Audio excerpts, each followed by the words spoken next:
Today we are going to rank every GTA protagonist based on intelligence. There are 5 categories: genius, intelligent, somewhat intelligent, average, and Dumbo. This is like part 2 of the previous video. Let's get started. First is Toni Cipriani. Tony's a street-smart guy, no doubt about it. He knows the ins and outs of Liberty City's crime scene and can handle some tough spots. But let's not kid ourselves. He's not exactly the brainiac of the bunch. Tony's more of a quick thinker in tight spots.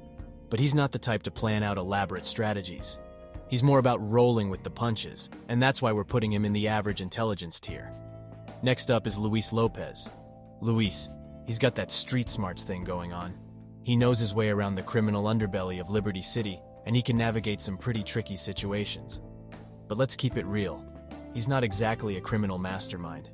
Luis doesn't come up with elaborate heists or intricate plans like some of the big players. He's more about handling the day-to-day grind and making things work in the heat of the moment. So, somewhat intelligent is where we're putting Luis Lopez. Alright, now it's time to talk about the big boss of Vice City, Tommy Vercetti. Tommy isn't your average criminal. No sir, he's a mastermind and a strategic genius in the world of crime.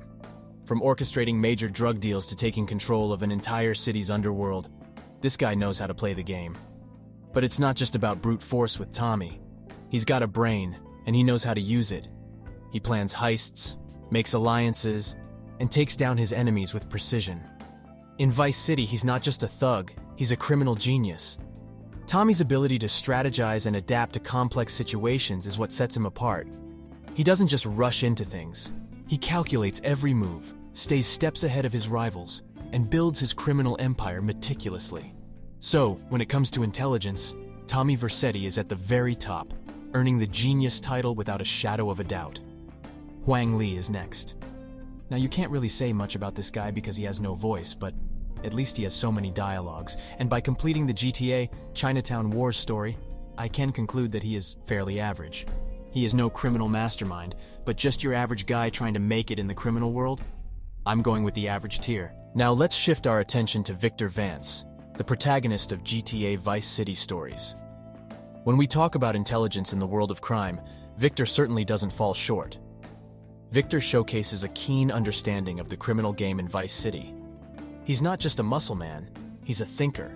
He navigates the complex web of drug trafficking, rival gangs, and corrupt officials with a strategic mindset. Victor knows how to plan and execute operations efficiently. What sets Victor apart is his ability to adapt and make smart choices in high-pressure situations. He's not one to rush blindly into danger. Instead, he evaluates risks, makes calculated decisions, and emerges as a capable player in the criminal underworld. So, intelligent is the perfect fit for Victor Vance. So let's chat about Franklin Clinton's smarts in the world of GTA V. When it comes to intelligence, Franklin kind of sits in the somewhat intelligent zone. Franklin's got that street-savvy thing going on. He knows how to handle himself in the crazy world of Los Santos. But, truth be told, he's not exactly a criminal genius. Franklin is more about thinking on his feet. He can react fast when things get wild and make decisions that keep him alive. But he's not the type to cook up elaborate schemes or pull off big heists, like some of the big players in the GTA universe. So, somewhat intelligent feels about right for our man, Franklin Clinton. Now let's talk about Michael Desanta from GTA V, and let me be clear. This guy is a genius. Sure, some might argue that he had help from Lester in the heists, and that he's a mental patient getting therapy, but come on. That's just brushing over the fact that Michael is a criminal mastermind. What sets Michael apart is his incredible ability to make things work. He doesn't just dive into a heist. He plans it down to the tiniest detail. His strategic mind is on another level. He knows how to manipulate situations, outsmart rivals, and stay steps ahead of the law. Definitely going to the genius category. Time for Trevor. Let's talk about Trevor, shall we? Trevor brings a versatile skill set to the table, making him adept at handling a range of situations in the criminal world. But here's the kicker: his unpredictable temper. Trevor's notorious for flying off the handle, which, let's face it, can sometimes cloud his judgment. Ironically, this temper may have played a role in his eventual, well, let's just say departure from the game. Nonetheless, there's no denying his intelligence, securing his spot in the intelligent zone. Next up is Mike from GTA Advance. I'm not going to bore you with this one. Let's see, he is average with all the 2 minutes worth of character details we got about him. Alright, we've got Claude here. I mean, seriously, the dude can't even drop a one-liner, let alone speak a full sentence. He's the strong, silent type, but let's be real, he's more silent than strong in the brain department. And it's not just the mute thing, it's like he's got a betray me sign plastered on his back. He falls for double crosses like it's an Olympic sport. He is definitely going into the Dumbo category.